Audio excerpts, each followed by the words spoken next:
This Crosstalk program is pre-recorded.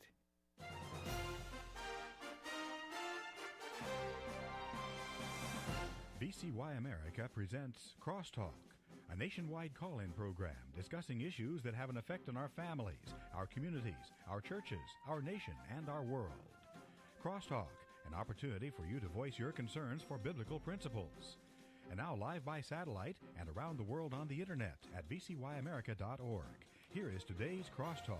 And thank you for joining us on Crosstalk from the VCY America Network. Ladies and gentlemen, over the past multiple years, there has been a significant rise in those who are identifying differently than their biological sex. I mean, children from preschool on up have been groomed to believe that a boy can be a girl and a girl can be a boy. It's happening in preschool instructions. It's occurring through the drag queen story hours and children's television programming, in classroom reading material, in restroom and locker room policies in schools. That includes sports as well. It's been promoted by the educational elites, by the entertainment industry, by corporate America, by the media, even by medical institutions. Some have been groomed. Some have been fooled. Some have been led to believe that one can actually change their gender. Some have gone through physical mutilating surgeries. Others have damaged themselves chemically. But the tide is now turning on these devastating practices. Our guest today, he followed that pathway to his own regret, and he's here to share his story with us today. We'd like to welcome to Crosstalk Walt Heyer. He is Senior Fellow with the Family Research Council. He's a husband, father, and corporate executive who underwent gender transition surgery at the age of 42 and tried to live as a woman for 8 years. Through therapy and faith in God, Walt was restored to his male identity and biological reality. He now helps others who regret trying to live in a manner at odds with how God created them. His is a story of redemption and hope. He has written 7 books and numerous articles. His newest release is entitled Embracing God's Design, Addressing the Spiritual and Psychological Crises Behind Transgender Identity. Walt, thank you for joining us here today on Crosstalk. Wow, thank you for having me on. It's really exciting to be able to talk about a subject that is close to my heart, and I want to dive into this one and get some people really informed on what it's about. Well, I'd like you to begin by just sharing your story with us and what led you down this pathway that turned you away from accepting your being a male. And I understand this started at a very young age, like age 4. What was the genesis of your journey? Yeah, well, it started at age 4 when my grandmother she actually started cross-dressing me, and then she actually made me a purple chiffon evening dress. And this was in 1944. My. Long time ago. Yeah. And I'm 85 years old. So I know I only sound 40, but, going strong. Yeah. So in 1944, she made that purple chiffon dress. And what's important for us to understand is when you take a young boy or a young girl or anybody and start cross-dressing them at a young age, keep in mind their brain is not fully developed.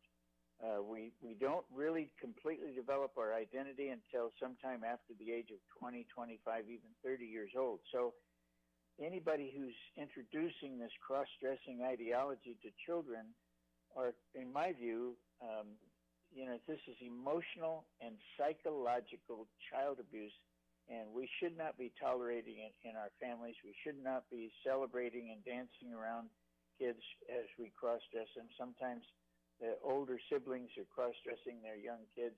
This is harmful, and parents shouldn't be doing it. And it happened to me at 4. It was a secret. Grandma said, keep this secret. She kept it from my dad and mom for 2.5 years.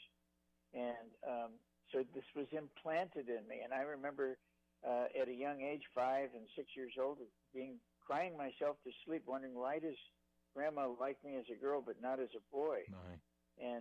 And so when my parents found out about what Grandma was doing, there was a huge blow-up. My mom and dad were fighting about it. My dad obviously was very upset what his mother-in-law was doing, but my dad didn't know how to handle it. In fact, people don't know how to handle it today, let alone in 1947, 48, by the time my dad found out. Mm-hmm. And so he decided that he was going to man me up by using heavy discipline with a hardwood floor plank. He was literally like a blacksmith hitting a hard piece of iron, trying to shape it in the way he wanted me to be, like a tough kid. Well, I was very small. I'm still, only 138 pounds, not very tall, so I'm not a big kid. And so this physical discipline that he did was also causing me harm. And then his adopted brother, Uncle Fred, when I was about 8 years old, began sexually molesting me because I had been wearing the purple dress. He's making fun of me, and I became the subject of kind of the neighborhood kids, and my uncle would pants me and pull my pants down in front of other kids and tease. So all these things really impacted me before I was 10 years old, and this is, again, before the 1950s.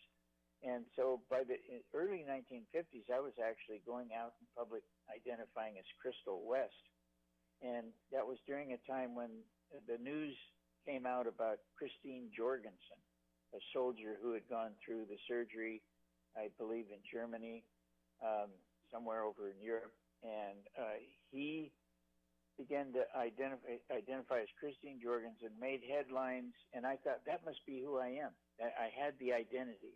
Prior to that time, I didn't know that there was a name for it. And so I continued cross-dressing all the way up into my late teens, and I got married, and I was continuing to cross-dress after I was married. My wife and I thought it would go away because instructively, this is not always a homosexual issue. I was never homosexual. It's not about homosexuality in every case. Sometimes it's a broken identity, and that was, I'd say, of the thousands of people I've worked with, 90% of them are not homosexual. But I think we see this trend in the drag queens. Most of those are homosexual identifying individuals. Mm-hmm. The transgenders, not so much. So anyway, by the time I was in my 20s, I'm married. I'm associate design engineer on the Apollo space missions on Apollo 1, working with NASA on cryogenic connectors, cryogenic conditions. I went from there to work for American Honda Motor Company, where I helped develop the Acura division for Honda in the early 80s. And as a result of this struggle that started at 4 years old, I started using alcohol to a heavy degree. And as a result of that, I started to really start to fail in my career. And I went in the 1981, I actually went to a gender therapist in San Francisco, Dr. Paul Walker, and he diagnosed me with gender dysphoria after I told him that I had been physically, sexually, and emotionally abused by 3 members of my family. He diagnosed me with gender dysphoria and said, you need hormones and surgery. So that started that chain of events where by 1983, I had a letter of approval to have the surgical procedure in Trinidad, Colorado. And I was still working with Honda. As soon as they found out this happened, I was terminated. And within a few months, I was homeless. I was not married any longer. And I was living on the edges of life. And then I began to go to AA meetings. And today, I can tell you that by May 2nd of this year, I'll have 40 years clean and sober, my sobriety.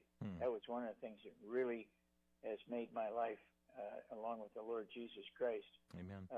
Made the big difference in my life. So anyway, I struggled through this and ended up living with a pastor in Pleasanton, California, he and his wife, and I was identifying as Laura Jensen then. So we started crawling through this, and I ended up going into the recovery house up there, and so then the Lord really started working on my heart, and by 1990, I was working what they call the 4-step of Alcoholics Anonymous with a therapist, and we were doing a prayer, and during that prayer, the Lord came to me and spoke to me and held me as a baby. I could see an image of a baby that he was holding, and that baby was me, and he said, you are now safe with me forever. So that was April 6th of 1990, and that's when the Lord came and redeemed and restored my life. And so then I began the journey back to Walt after living 8 years as Laura Jensen. Yeah. How were you treated by the medical community? I mean, were they all too willing to accept a gender dysphoria background for you, a diagnosis? Was there a pause in the medical community at all from taking the steps that they took? Absolutely not. In fact, I didn't have gender dysphoria. It's a false diagnosis, by the way. It's just the opposite of euphoria. They coined this little term that, these people have disorders. I had a disorder. A child who suffers early childhood trauma like I did is suffering from what they call adverse childhood experiences. That's a documented diagnosis, adverse childhood experience, called ACEs, and you need a trauma therapist. You don't need a gender therapist. You don't need hormones, and you don't need surgery. And so what they at the gender clinics don't want you to know is that trauma-related issues, whether it become PTSD, bipolar disorder, schizophrenia, body dysmorphia, all these disorders, none of them require hormones and surgery. But in today's world, all of them get hormones and surgery wrongly, and that's why there's such a high degree of regrettable outcomes. So gender confused would be better than gender dysphoria? Absolutely. Mm-hmm. You actually went through gender transition surgery. Were you convinced, Walt, when you went through this, that this was going to seal the deal for you, that this would be the end of the matter? I was for about 2 weeks. And then the questions started coming up, and probably the reality started setting in. And so I think when you make such a huge mistake by allowing someone to carve you up, and really, here's the thing. I use this terminology. I think it's so important to hear. The only thing a gender change does is devalue, dehumanize, and destroy what God made. And that's what we're trying to prevent. They devalue by having you think that you can change. They dehumanize you by giving you hormones, and they destroy your ability to function as God designed you by doing the surgery. None of those things should ever happen to anyone at any age under any conditions. We should be providing effective therapies for them to help them avoid going through the hormones and surgery. Did you ever have suicidal thoughts during this time? Twice. I actually wrote a poem right after one of my suicide attempts called Who Am I? And I was actually in the poem reaching out to God saying, I'm here, are you there? And that was in late 1990s. And as I mentioned before, he came to me in the early 1990. 1989 was when I wrote the poem, and then 1990 he came to me in the prayer. Yeah, and you recognized I'm a sinner and I need a Savior. Exactly, exactly. So it was important for me to write that poem right after that suicide attempt and reach out and commit myself to reaching out to him and having him embrace me.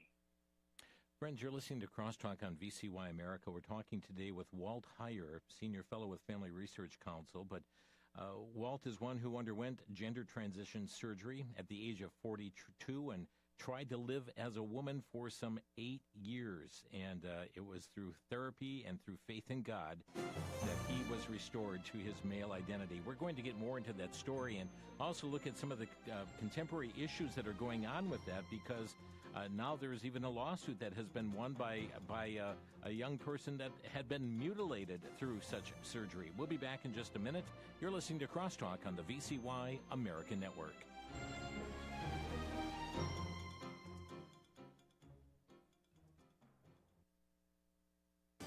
Back to Genesis with Dr. John Morris, geologist and president of the Institute for Creation Research.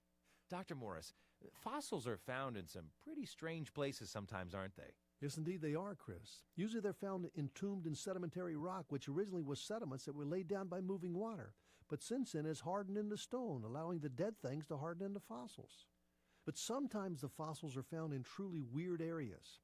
In a place in Britain, mud continually bubbles up out of an underground spring. It's not just water, it's mud. But with the mud often pops up a fossil. It might be a clam or a brachiopod, but it's in a pristine state of preservation. This is weird, but one thing I know is that it fits nicely within the general picture of the great flood of Noah's day, the one that's mentioned back in Genesis. To discover more facts that support your faith, visit us on the web at www.icr.org. That's www.icr.org.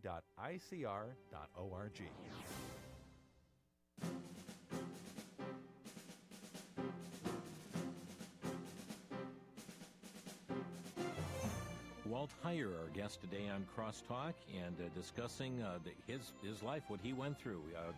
Grandmother started dressing him up in girls' clothing, and that was a start, friends. And sometimes, we say, oh, look how cute, and we dress Johnny as Susie or Susie as Johnny. Say, oh, look how cute they are. Well, friends, look at the damage that is happening to young people today, and something that some of them will carry for their entire life. Walt Heyer is one who experienced that and sharing with us his story today on the broadcast. And Walt, you went through the surgery. You said within about 2 weeks that reality started setting in, but you were, some 8 years identifying as the opposite sex? Yes, I think what I tried to do is keep trying to make it work, because I'd had so much pain in my life, but I'd never dealt with that trauma and that pain. The gender clinics giving you hormones and surgery is avoiding the issues that you're struggling with.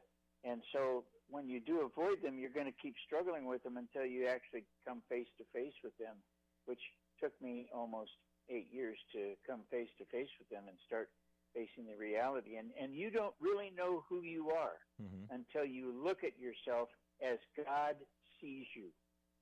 Yeah, that's so important. And Walt, I know there have been, all kinds of social media postings we've seen of people who've gone through, they've gone through hormone treatments or surgery itself with big smiles on their faces right afterwards. And some would conclude, well, all is well with them. We truly help these individuals. I'm glad they found their identity. How do you respond? Yeah, well, they haven't seen the last chapter. And the fact of the matter is the people start reporting regret somewhere, usually openly, between 5 and 20 years afterward. I've worked with over 4,000 of these individuals, and some of them report regret 40 years afterward. And then in the discussion with them, they said it took me that long to admit I had made such a big mistake. The biggest mistake of their life every time is what's reported. How do you respond to the statement that say, well, gender is different from biological sex, which is assigned at birth? Well, to come up to that conclusion, you have to deny God exists. You have to deny that we are formed in the womb at conception. And that's why the people who make those statements say, what gender were you assigned at birth? Well, your gender is not assigned at birth. It's innate and fixed in the womb at conception. Until we understand that and understand you can't change what happens in the womb, then we're going to continue to not see this in the light that it really is. Yeah. Well, up until just recently, with really a presidential changeover from the Biden administration to the Trump administration, the medical community was increasingly all in on hormone treatments, even surgeries. But certainly biology teaches you cannot change your sex. And I think that's important that we understand this. And no matter what one does to one's external or chemically, you cannot change that sex, can you? You cannot. And, really, this is nothing more than a masquerade. It's like an actor playing a role on the screen. He dresses up and plays a role and then steps off. This is just role playing. I call it acting out. You really don't become that person. You just portray that as if you were, and then you try to make the cosmetic changes to make it appear that you've changed, but you really haven't. And that's the folly of this whole thing. Yeah, and certainly biology teaches you can't change your sex. Why then would there be such a push from the medical community? Is this a money matter for them? It was. This for the last time I heard, it was a $400 billion business, right. Which is pretty hard to turn down. And the doctors who are doing the surgeries, many of them are making over $1 million a year. So, that Mercedes payment is a big payment. They got to keep paying it. Well, you actually call the counterfeiting of males and females as medical malpractice. Do you really believe that? Oh, absolutely. It is total counterfeiting.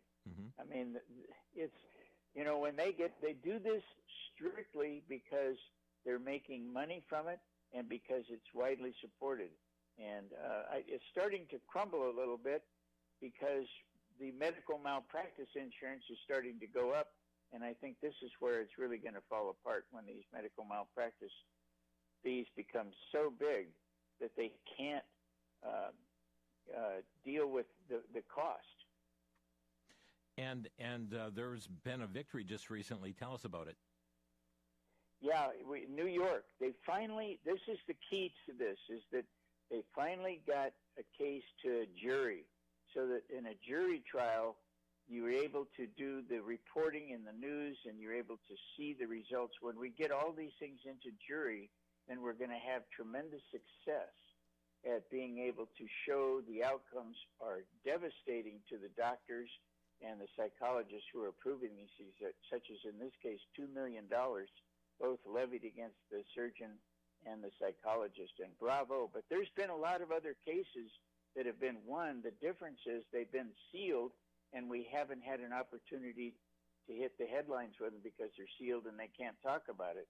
This is the first one that made headlines, and there's going to be many more coming in this year, I believe. The tide is really churning, not only from these institutions, but it seems that the numbers are going down as well from young people who have been so indoctrinated in this. I mean, it became more a sign of popularity with others, and applauded if you came out as transgender. The tide is, though, turning, is it not? It is, and I think, it's a combination of things. The President of the United States is coming against this and trying to work through that. The one that's in charge of our school system now, nationally at a federal level, is pushing back on this ideology. We're seeing the lawsuits. We're seeing more and more young people coming out in the news that have regretted the outcome. Mm-hmm. And so all these things are starting to cause a pause in going forward with these surgeries. And we're seeing now many of the big clinics, like in Houston and L.A., are actually closing their gender clinics. And yet, at the same time, we see, sometimes people have lost their jobs because of not using pronouns that are pleasing to the individual who is now identifying as the opposite gender. We are seeing, though corporate America is also backpedaling in this regard, there are some that are still towing the line and forcing their employees to recognize if somebody comes out as a different gender. Yeah, and I think this thing about people losing their jobs, we're going to see more and more lawsuits in that area as well, and I think that's going to begin to cave along with the surgical procedures. We're really seeing people waking up. I started writing about this 20 years ago, and there's been doctors that came out even in late 1970s talking about the harm being done, but nobody was willing to listen because they thought the numbers were so small. Now the numbers are getting huge in terms of the number of people who are coming out and getting public awareness about the regrettable outcomes, and people are going, this is not so good. It was early February 2026 that the American Society of Plastic Surgeons published a position statement recommending surgeons delay what they call gender reassignment surgery until a patient is 19 years old. How do you respond to that? Yeah, I think that's fantastic, except I think that the next step is that they should refuse to do this to anyone at any age at any time, because it does just as much harm to an adult as it does a child. Yeah. And it's just that we have more compassion for the young people, and we feel like if an adult wants to destroy his life, it's okay to let him destroy it. My position is we need to make sure that nobody receives the hormone treatments and surgery just for the sole purpose of identifying as somebody they're not, because these counterfeit genders are beginning to destroy families. They're having a huge effect on our society as a whole, and even in employment practices, we're seeing this erode the standards of good employees that you see when you go in to get a cup of coffee or something else. Mm-hmm. And there are some states that are taking this. I mean, they're really forcing this issue. I see in late January, the Attorney General from the state of California is actually suing a hospital for stopping their procedures on minors for so-called gender transitions. Yeah, and actually he won. He's forced them to go forward. So this is going to be one of these things where we're going to be seeing the court case probably fall into the federal level, and the president's definitely going to push on this one. And all these battles we see are things that are going to carry on for the next few months, and we're going to see wins and we're going to see losses, but I think we're going to see more wins than we are losses. Mm-hmm. A comment on the use of the terms transition and detransitioning. Well, the fact of the matter is, you and I discussed the fact that no one in all of world history has ever changed their gender with the use of hormones and surgery. So then no one has ever transitioned, and no one is actually a transgender.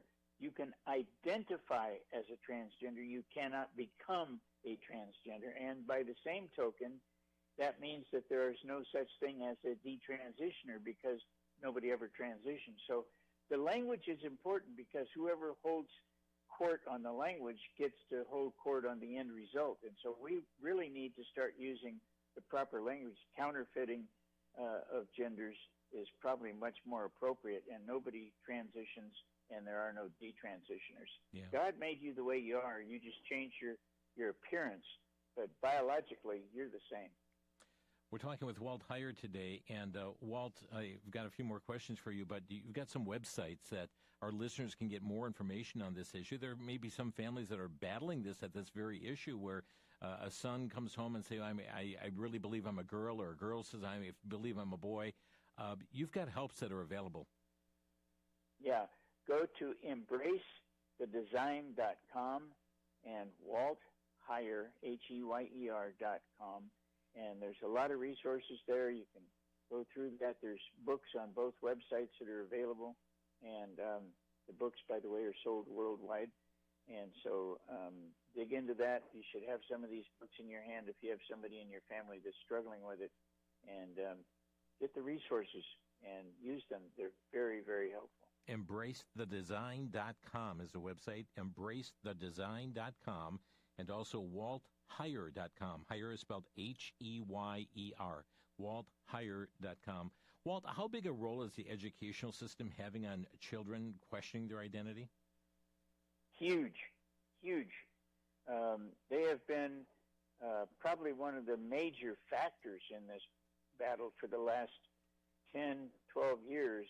They've been pushing this on children. I've actually worked with parents, as an example, who contacted me because their 10-year-old was taken out of school and put into a psychiatric hospital as part of the school system's attempt to transition the child without the parents knowing it. Mm-hmm. And so we battled back, and we got the kid out of there and out of the school. These schools are dangerous for children today. And sad to say, they're actually promoting this ideology in the schools. They're actually allowing kids to change their appearance in class. If they're a boy, they can act out as a girl in class and not tell their parents. They keep this as a secret. This is indoctrination. It's child abuse. It's psychological and emotional child abuse, and it needs to stop. And I've been battling this one myself publicly for probably 10 years.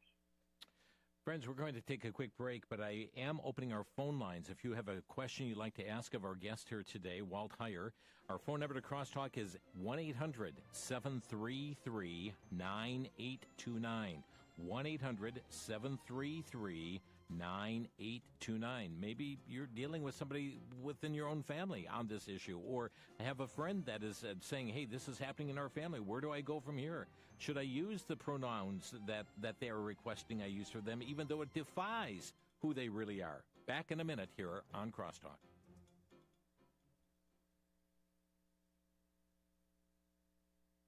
It has been said, bad politicians are elected by good people who don't vote. Every election cycle gets more intense, and there is much at stake. Often there are questions, how should I vote? Why should I vote? And who should vote? In the book, The Bible and Your Vote, Dr. Andy Woods addresses these questions so every Christian can vote with confidence, no matter who or what is on the ballot.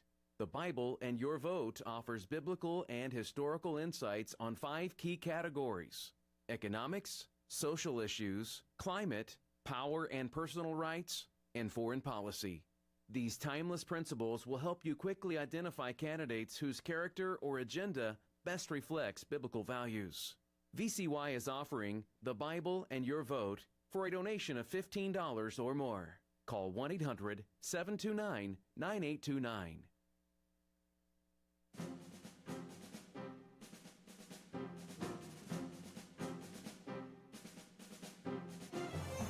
You're listening to Crosstalk on VCY America. Walt Heyer is with us today. And again, the website, embracethedesign.com. Embracethedesign.com.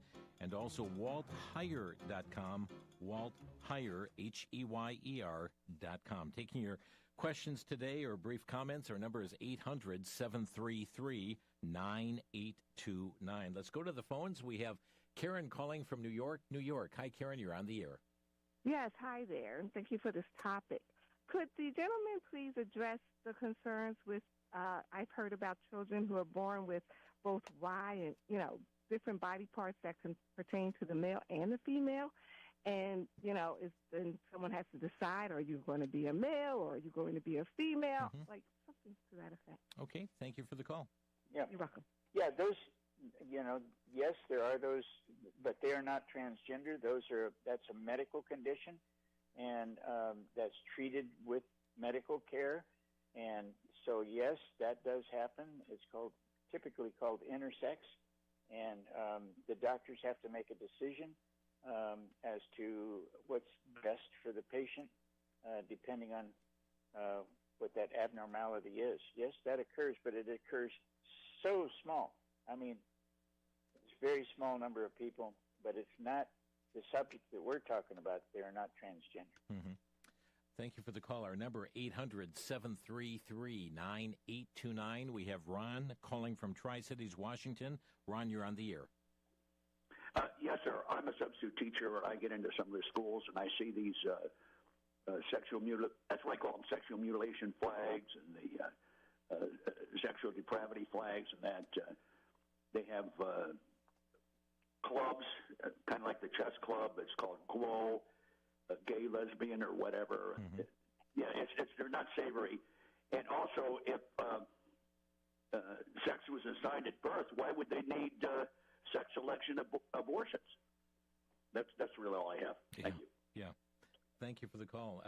That's a good way to think about it, because we have, you made a great point. If sex is assigned at birth, then why do we have these sex-selective abortions taking place? Yes. Troubling. And then he mentioned the clubs. Yeah, I was going to say, if body parts really don't identify who we are, then why does cutting them off make us who we are? Yeah, indeed, indeed. I'd like you to respond to something else before we pick up our next call, and that is oftentimes parents are told that unless you give them the treatment, unless we start these hormones and start the transition process, they'll use terms like that, that your child will become suicidal, may even take their own life, and you don't want that to happen, do you? Parents have put on that guilt trip. Comment on that. Yeah, well, it's emotional blackmail. And the truth is that your child is 19 times more likely to commit suicide after taking hormones and having surgery. So whatever they're telling you is the opposite is what's true. And if you provide proper and effective care and identify what is causing that child to not like who they are, you'll find out they don't need hormones and they don't need surgery and they won't commit suicide if given proper and effective therapy. We have Robert calling from Surprise, Arizona. Robert, you're on the air. Yeah, thank you for taking my call. I just wanted to ask, as a parent with our kids growing up in the school district, when should we start taking them out of school and homeschooling them, and what should we look for as parents? Yeah, I believe you shouldn't send them to public schools from day one, and parents can really build a tremendous bond and a tremendous relationship with a child by, in my view, keeping them, if they can, keeping them out of public schools. And I've been advocating that for the last 8 years. And I just see where these schools, and I used to live in Surprise, Arizona. It's a beautiful place, but the schools still, unfortunately, are bent toward providing this ideology to kids, and it confuses them. Again, I go back to the fact that their brains aren't even fully developed until they're in their 20s, maybe even early 30s, and we're disrupting that proper development process when they're only children between the ages sometimes 5 to 15 years old. And friends, if you're regular listeners to Crosstalk, you'll remember the stories that we have covered on this program about how at earliest ages, even preschool and kindergarten, how there are certain teachers that are reading these books to young children, starting to influence their minds already. So you say, at what age should we have to pull them out?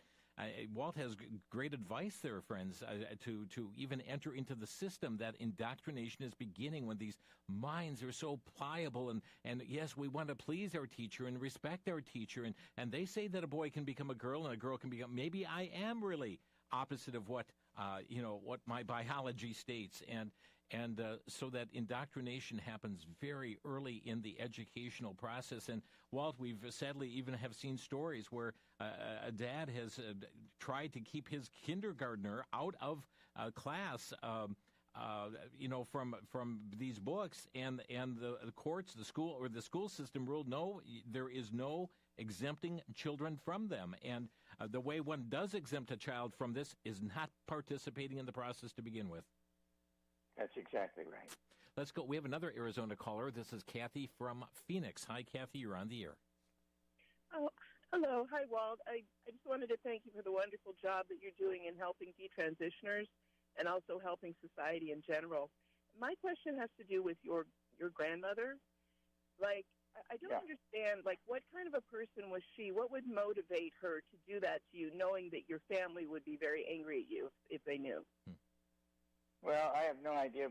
Grandma did like to drink a bit, and so and her business that she made money with was making women's clothing. So maybe the drinking and her business, I don't think she really understood what consequences would come from what she did. Yeah, I see. Thank you. Thank you, Kathy. We have an anonymous caller from Pennsylvania. Go ahead, caller. You're on the air. Hi, I worked at some place, and they introduced me to a coworker, and I looked at that coworker, and I said to my boss, let's go talk alone. And I said, is this a boy or a girl? And she said, it's a boy. I said, I don't think so. And it's going to sound crazy, but I felt like her mother. And I've never felt that way about anybody until we got to know each other, and she showed me a picture of herself before she started taking the hormones, and I went, oh! I said, you look just like my daughter. And my girlfriend and I kept praying that she would not get her top part chopped off. Mm-hmm. And especially the doctor had butchered me on a neck thing. And last I heard she wasn't getting it, but the hormones she was taking, she lost over 100 pounds, and she was always sick or always tired and lost her job because she wasn't showing up for work. So do those hormones make them sick and make them tired all the time? Thank you for the question. Walt, talk about those hormones. Yeah, the hormones are anabolic steroids. They're dangerous, and they have brought people to right next to dying. They are dangerous. They are harmful. They are destructive. And no girl should ever take male hormones except under some medical care, but not to change their identity. So they're dangerous, and yes, they cause a great deal of harm, and many of the things that it changes physically in these girls is permanent, including their voices. Yeah. And when they want to go back and identify as how God made them, they have a deep manly voice. So these are the consequences of falling for these counterfeit genders that we need to stop doing for everybody. Thank you for the call from Pennsylvania. We've got Vanna next in Fort Worth, Texas. Vanna, you're on the air. Hey, Walt. I was 10 days away from getting hormones to go through with the gender reassignment surgery myself, and I had a conversion moment. And when I entered into the church that I was at a really rigid fundamentalist church for 10 years. My testimony early on, I think they were really intimidated and uncomfortable, and they kind of left me alone. Nobody tried to make the effort to mentor me. I actually, of my own free will, tried to find mentorship in the church, and people just wouldn't, or they just did not feel like they had the bandwidth to deal with me. I think they thought I was too much of a heavy case. And so I want to ask you, what encouragement or advice would you give Christians as we anticipate a wave of people who have some kind of gender dysphoria or who have had that surgery, who are now at this moment of this existential crisis, and they want to come to the Lord, they want to know who God designed them to be, and they want their restoration of their identity, like not just to their biological sex. It wasn't enough for me to just know my biological sex, right? So how can the church be equipped, and how can you encourage them to be ready for these people? Thank you, Vanna. Great question. Great question. I wrote a book with Dr. Jennifer Bowens called Embracing God's Design. That book is designed for churches to be able to embrace people like you and like me. I went in as Laura Jensen into a church in California, and the pastor came to my house on Sunday night after I was there Sunday morning and said to me, "We don't want your kind in our church." I realized that, a lot of people are not equipped, as you mentioned, bandwidth to deal with this. Is very troubling for a lot of people. And so we who present ourselves this way need to have an understanding that it's troubling for them. But there is a book there that can help both sides. That book will help the person struggling, and will help the church help that person walk through this and see the light and the glory and the joy of Jesus Christ. That's what the book is about. Embracing God's Design. Every pastor, every church, everybody dealing with this needs that book in their library. Thank you so much, Walt. Thank you for the call. And I see also on that website, embracethedesign.com, you've got kind of like companion videos that go along with it as well.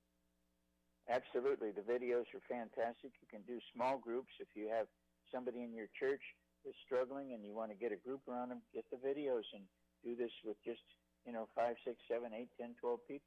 Mm-hmm. Okay, thank you for the call. Our number to Crosstalk, 800-733-9829. Maxine is calling from Prairie du Chien, Wisconsin. Maxine, you're on the air. Yes, I have a great-grandson that has autism, and he doesn't always verbally express things. And are these children an extra target, the challenged children in our public schools? Are they easily targeted? Yes, definitely. They are very susceptible. They are targeted, and they are the ones who actually suffer the most because they're being targeted. Asperger's and autism, sadly, we need to have greater awareness as parents about our children and what environment they're in, and oftentimes, again, for these children, definitely consider strongly, if possible, not having them in a public school environment. Okay, thank you. Thank you so much. Thank you, Maxine, for your call. We are up against a break. We'll take the break and then more of your phone calls, so callers stay on the line. And we do have a couple open lines yet, 800-733-9829. That's 1-800-733-9829. Walt Heyer is our guest today. He's a senior fellow with Family Research Council. And if you missed his testimony earlier, he underwent gender transition surgery at the age of 42. Tried to live as a woman for 8 years, but faith in God is what brought him through. And friends, you can learn more about it even as you share this program with others. Our program today dealing with this matter of transgender regret. We'll be back in just a moment. This is Crosstalk on VCY America.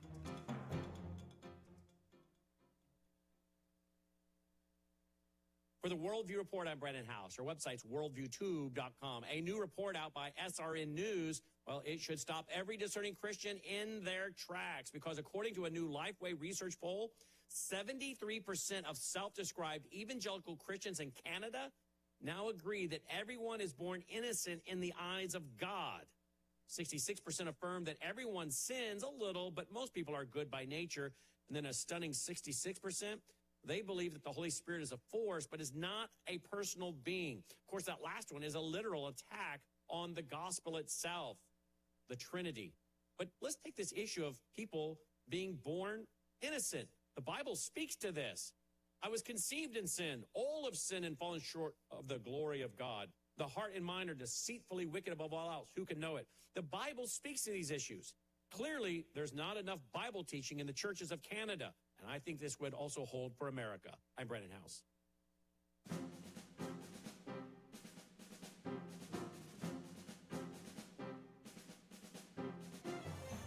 Walt Heyer, our guest today on Crosstalk, and taking your phone calls at 800-733-9829, and have a medical doctor that is calling from Florida. Dr. Malcolm, you're on the air. Oh, good afternoon, Walter. I talked to you 2 years ago at Ken Ham's conference at the Ark in northern Kentucky.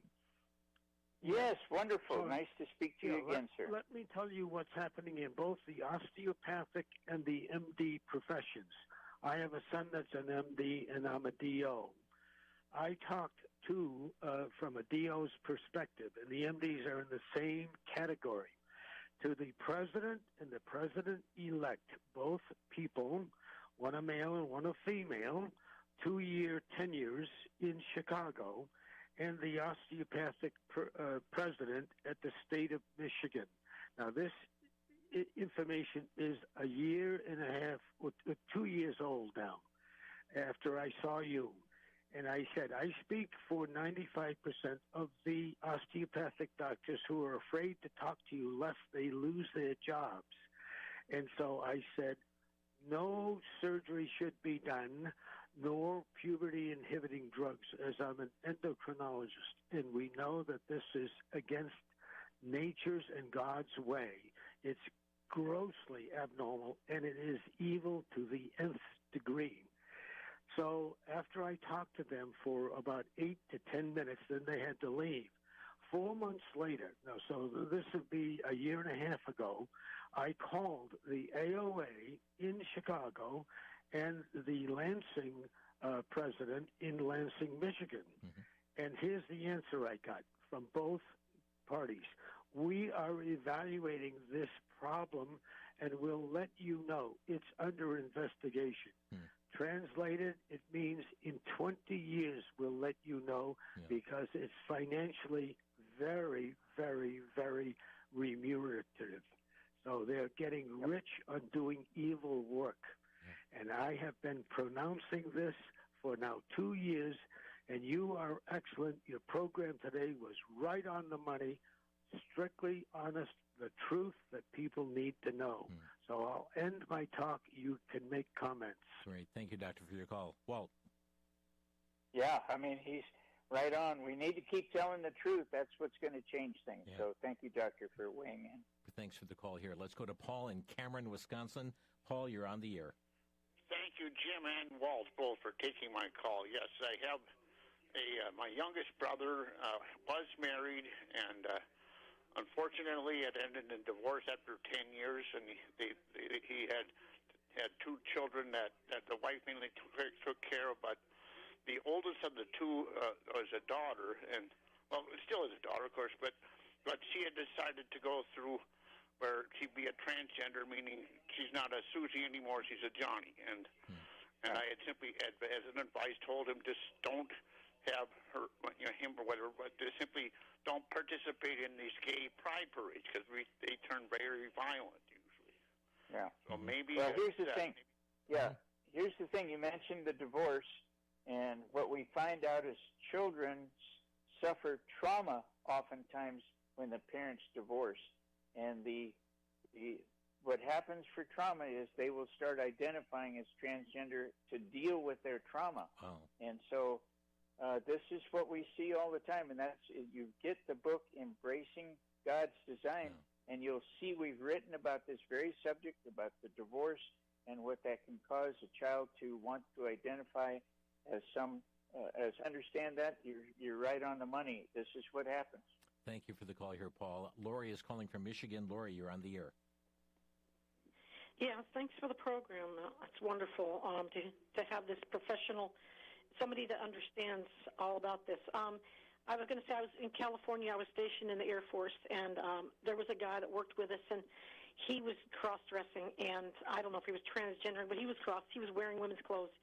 Some of the Christians, professing Christians, were extremely hateful remember God telling me, you don't have to hang out with him, but when you're around him, you better be kind. And so I remember when he would be rejected by everybody, and they would come outside and have an activity. I'd walk next to him if it was on a trail, and I would just talk like it was just talking to anybody else. And I just thought, we have to be very careful how we treat people. We don't want to scare them away from Christ. No matter what damage has been done to them and what their problems are, we just don't want to do that. But anyway, you can comment, and I'll get off the phone. Thank you, Lori. God bless. Well, yeah, I mean, all of us as Christians, believers, everything we do, we should be honoring and glorifying Jesus Christ in the way we respond to people. And we need to look at this population as a hurting population that needs redemption through Jesus Christ. Of course, everybody we know needs redemption through Christ. Yes. But this is a population that's hurting, and their troubles are exposed where many other people's troubles are hidden. This is one of the few things where they're totally out there in the public and no place to hide. So we do need to be kind to them. Thank you for your comment. Thank you for that. Let's go to Therese in Milwaukee. You're on the air. Hi. Well, thank you very much for your love and bravery. I want to add to the repertoire of tools that you're making available. I do in a non-professional way, just the lambs that the Lord brings me. I do counseling with people, and we have had absolutely amazing results with God's Word. Yes. There's over 100 I am statements, who I am in Christ. So parents, have your kids saying those, have them memorizing those Bible verses. You can Google them online and find them, who I am in Christ. I'm victorious, I'm a conqueror. There's many, many things, and the power of God's Word does absolutely amazing things. Amen. I'm seeing people get delivered out of trance. I'm seeing people get delivered out of homosexuality. So I just wanted to add to the repertoire of tools that you offer, Walt. Thank you so much, and God bless you. Great. Thank you. Walt, we're down to just half a minute. What would you like to leave with the listeners here? Well, yeah, to tag on to what she said, I'm actually in the process of trying to make a movie called, and you can go to that website, called The Movie whoami.com, and so we're actually trying to go through what she's talking about, get people to actually identify as who Jesus wants them to, and we want to make a full-length movie and get it out there to the public. Well, thank you so much for sharing your story with us today and giving hope to those who thought perhaps life is hopeless. Thank you. My pleasure. Walt Heyer, our guest today. And friends, you again, embracethedesign.com. You can learn more there. And also waltheyer.com, H-E-Y-E-R, Heyer.com. As we recall from 1 Corinthians chapter 6, where it talks about various lives and sins and so forth, such were some of you. There's hope found in Jesus Christ. Thanks for listening. You've been listening to Crosstalk via satellite and the internet from VCY America. Views expressed may or may not be those of this station. For a CD of today's program, send a donation of $6 or more to VCY Tape Ministry, 3434 West Kilbourne Avenue, Milwaukee, Wisconsin, 53208, or download by RSS or podcast from crosstalkamerica.com. And join us again for Crosstalk.